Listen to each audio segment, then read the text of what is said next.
So what is up guys, this is Fawn at ngayon na nagbabalik tayo sa another episode ng Danish Craft. So matagal-tagal na din nung huli akong nag-upload. So ayun guys, ang gagawin lang natin ngayon ay mantitrip lang tayo dito sa LSNA base. Nakikita nyo naman, iba na yung bahay ko. No? Kasi nga, nag-pink team kami. So pink yan, pati yung mga farm dyan, kulay pink yan. Then itong bahay ko, dati diba dun sa episode 1 guys, yung bumukod ako which is brown. So, ang ginawa ko na lang is pink na lang. No? Pink theme na lang nung bahay ko. So, pasok tayo guys dito sa bahay ko guys. So, ayan lang naman. Siyempre, hindi ako yung gumawa nito, no? Thank you kay Angel. So, thank you sa kanya kasi pinaganda niya yung bahay ko. Pero, ayan. This is my cream o. Hello, baby. So, for today guys, mag-iikot lang tayo dito sa base. As you can see, dati wala akong kakapit-bahay. Ngayon, tingnan nyo naman. Meron na ako netong, ano ba to? Axolotl to eh. Alam ko, axolotl yung laman nito. Siyempre, pet yan ni Alex. No? So, ayan. Tapos dito, meron na ding may bridge na din dito guys. Ginawa din yan ni Ate Alex. And, ayan, dito yung mga turtle. Namatay yung unang turtle dito, yung dalawa, si Alex tsaka ewan ko sino yung pangalan nun. Kasi ito, bridge to. Dito daw gagawa ng kasal-kasalan, sabi. Kasi yan, ito yun, yung kulungan ng panda. Tapos ito, bahay ni Lady Su guys. Bahay ni Ate Su, ayun yung mukha niya. Kasi yan, mga polar bears yan guys. Tapos yun, hindi ko alam kung anong bahay to. Skip na tayo guys. So, dito naman sa kabila, bahay to ni Hikaru. Ayan, yun nandyan. Actually, part din siya ng LSNA kasi moderator siya ni Ate Alex. Diyan siya nagbahay, di ba? Para siyang others, nandun siya sa malayo. Kasi ito yung ginawa ko guys, escalator. Ay, Tommy, come on, let's go. Hey! Anyways, ito yung namin sa mga member dyan ng Danish Craft. So, ayan, dito kayo bumili ng mga redstone, yan, mga book. Tapos ito, ano ba to? Yung steak ata to. Tapos ito, ayan yung mga tinda namin guys. So, sa mga member dyan, visit lang kayo sa amin.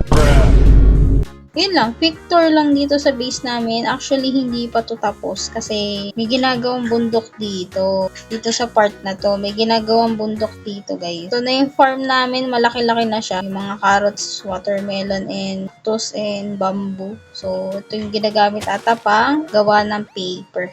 Hindi ako nagkakamali. Ayan. Tapos ito guys, itong bundok na to, actually ginagawa to ni Danny. Itong bundok na to. Kasi nga, gagawa kami dito ng para siyang Hollywood something na nakalagay yung LSNA dyan sa taas. Hindi ko na siya akitin masyado pero ayan guys, bundok to guys. So, magre-record na lang ako ulit kapag may another update na dito sa bundok na to. Tapos, pupunta naman kami dun sa roller coaster na ginawa ni Angel. Naantay lang namin tong isa. Kasi, nagsha-shopping pa dito sa store namin. So, Jay? Jay, sinusundo na kita. May bayad dito pero hindi na kami magbabayad kasi kami na magdadala ng sariling cart. Wala namang kartong tong roller coaster. Ikot! Isa pang try guys. Let's go! Sa Angel din yung gumawa na ito guys. Sino siya magkadakrak? Boy? Ano nangyari? Naiwan tayo. Ganito to Angel. So yun guys, punta naman tayo dun sa cathedral kung ano yung ginawa ni Angel. So actually, ito to sa main base guys. Part siya ng main base. Which is kung saan yung mga head ng Danish Craft, kung saan nakabahay. Pero ayan guys, ito yung ginawa ni Angel na cathedral. Siya yung gumawa na itong castle na to. Napakalaki guys. So, napakaganda. Diba? Napakaganda guys. Pasok tayo dun sa loob. So, ito guys, pag punta mo na dito, main base na yan guys. So, yung clock na yan, siya din gumawa niyang clock na yan. Hindi ako nagkakamali siya yung gumawa niya. Punta na tayo dito sa simbahan. So, ayan guys, simbahan to guys. Kung saan pwede kayo ikasal.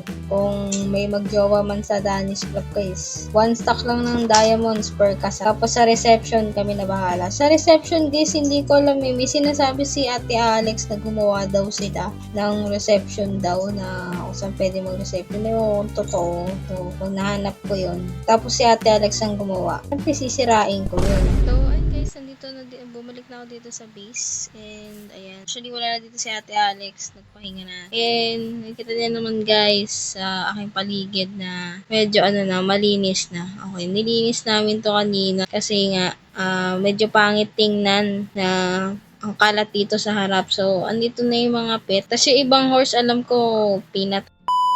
Tapos ayun guys, may ginawa kami ni Ate Alex, which is yung LSNA store. So, yung mga gamit dun sa harap ni Ate Alex, nilipat ko na lang dito. Dito na lang sila para isahan na lang yung mga resources namin. Tapos ito, kwarto, tulugan, mga bisita. Kasi syempre, minsan naglalaro-laro kami dito. Oh. Kaya nga guys, bisita na tayo dito sa ating LSNA store. So actually, install lang to kahapon. Ay, kanina. I-install lang to kanina. Pero ang ginawa ni Ate Alex is, ayan, ganito na lang. I mean, may ginawa naman kami ni Ate Alex, pero siya nag-design nito. Tapos, ayan, may pa-ATM machine pa dito. Panis.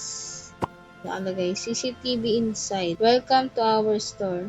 Payment exact amount only. Sada natin. So, ayan guys yung itsura niya. Bala ko nga palitan to kasi dapat more on glass lang talaga eh. Pero mamaya kuha tayo dun kay Ate Alex. Ito yung lagay na iba pang ibebenta. Tapos ayan guys, presyong presyong palugi lang. Tsari. Presyong mura-mura lang guys, ayan. Bruh. Mga emerald, iron. Kasi dito sa Danish Love Cries, kadalasan ito yung mga ginagamit namin.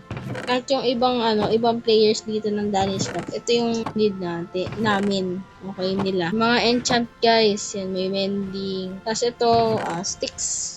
In case man na kailangan nila. So, ayun lang naman yung dito sa ginawa namin kanina. Kuha tayo kay Ate Alex ng glass. Papaalam na lang ako sa chat. Kasi kanina hindi na ako nakapagsabi kasi umalis siya agad ng service. Walang glass si Ate Alex. Try natin kay Ate Sugay sa bahay ni Ate Lady Sugay kung meron. Wala din. Agoy. So, ayun guys. Wala akong nahanap na glass. So, ayusin ko na lang pala yun. Kasi pag sinira ko yun, literal na mababasag na ta siya. Ang pangit kasi tingnan, no? So, hindi pwede yan. Dapat may makuha tayong glass. So, ayun na nga guys. Dito na magtatapos sa ating video. At kung bago ka pa lang sa aking YouTube channel, subscribe mo na ako. I-like mo na itong video na to. At ayun na nga guys, bilang pabonus sa inyo sa nakaabot sa video na to, mamimigay ako ng 100k gems sa PS99 kapag umabot to ng 100 likes and umabot tayo ng 200 subscriber. Ayan na po and thank you. Bye guys.